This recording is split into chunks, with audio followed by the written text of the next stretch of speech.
Саламатсыздар ма балалар? Бүгін математика сабағынан 4-ші сынып 76-ші сабақ. Сабақтың тақырыбы қарама-қарсы бағытта қозғалысқа берілген есептер. Бірінші тапсырма: уақыт өте келе кейбір мамандықтар қажетсіз болып қалады. Төменде келтірілген мамандықтардың ішіндегі қандай 5 мамандық жойылып кеткен немесе алдағы уақытта жойылуы мүмкін? Өрнектердің мәні 1 миллионнан астам. Енді бұл жерде сіздерге өрнектердің мәні көрсетілген. Осы өрнектердің мәніне қарап, өздеріңіз қай мамандықтар жойылып кеткендігін анықтауға болады. Келесі тапсырма: екі ауылдан бір уақытта бір-біріне қарама-қарсы бағытта екі мотоциклші 65 метр минутына және 70 метр минутына жылдамдықпен жолға шықты. Жарты сағаттан кейін олар кездесті. Екі ауылдың ара қашықтығын тап. Екі ауылдың ара қашықтығы 4050 метрге тең екен. Демек, ол 4 километр деген сөз, иә? Келесі тапсырма: бір ауылдан бір уақытта бірінен бірі қарама-қарсы бағытқа екі жолаушы шықты. Біреуі 5 км сағатына, ал екіншісі 3 км сағатына жылдамдықпен жүрді.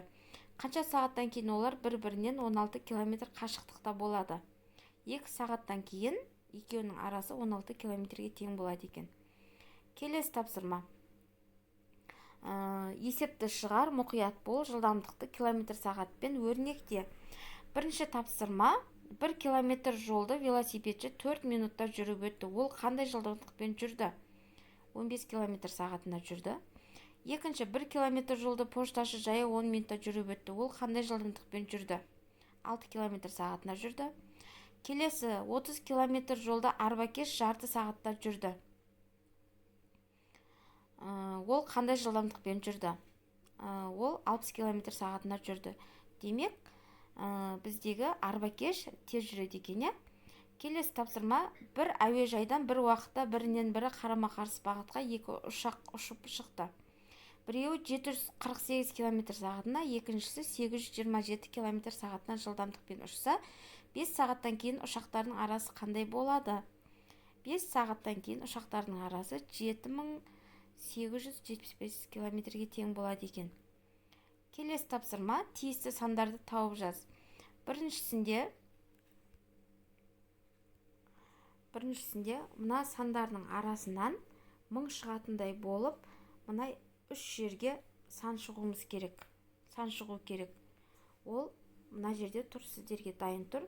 Келесіде азайту амалымен берілген, бұл да сіздерде дайын тұр. Келесі тапсырмаға көшеміз. Есептердің берілуі мен шешуін салыстыр. Толтыру жылдамдығы, қашықтау жылдамдығы сөздерін қолдана отырып, есептердің қандай ұқсастықтары бар екендігін түсіндір. Бірінші: бір ауылдан бір уақытта екі салт атты бірінен бірі қарама-қарсы екі бағытқа шықты. Біріншісінің жылдамдығы 20 км сағат, екіншісінікі 30 км сағат. Неше уақыттан кейін олардың ара қашықтығы 300 км болады? 6 сағаттан кейін. Хауызға су екі құбырдың көмегімен құйылады. Су бірінші құбырдан 20 метр куб сағатына жылдамдықпен, ал екіншісінен 30 метр куб сағатына жылдамдықпен құйылады. Неше сағаттан кейін хауыздағы судың көлемі 300 метр квадрат болады? 6 сағаттан кейін. Келесі тапсырма: Алматы мен Нұр-Сұлтан қалаларының ара қашықтығы 1212 километрді құрайды. Бұл ара қашықтықты автобуспен 20 сағат 5 минутта, ұшақпен 1 сағат 45 минутта, тұлпар жүрдек пойызымен 13 сағат 35 минутта, жолаушылар пойызымен 21 сағат 54 минутта жүріп өтуге болады. Енді бұл жерде ең тез келетіні бізде ұшақ 104 минутта жетеді екен. Келесі тапсырма: екі жүзгіш ұзындығы 200 метр хауыздың екі шетінен бір уақытта бір-біріне қарама-қарсы жүзді.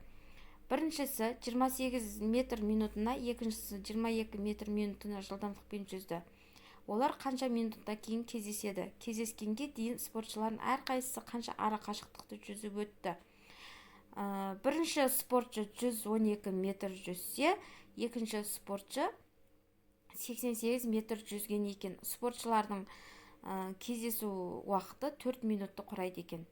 Бүгінгі сабақ балалар осымен аяқталды. Каналға тіркеліп қойыңыздар, колокольчикті басып қойыңыздар. Сау болыңыздар.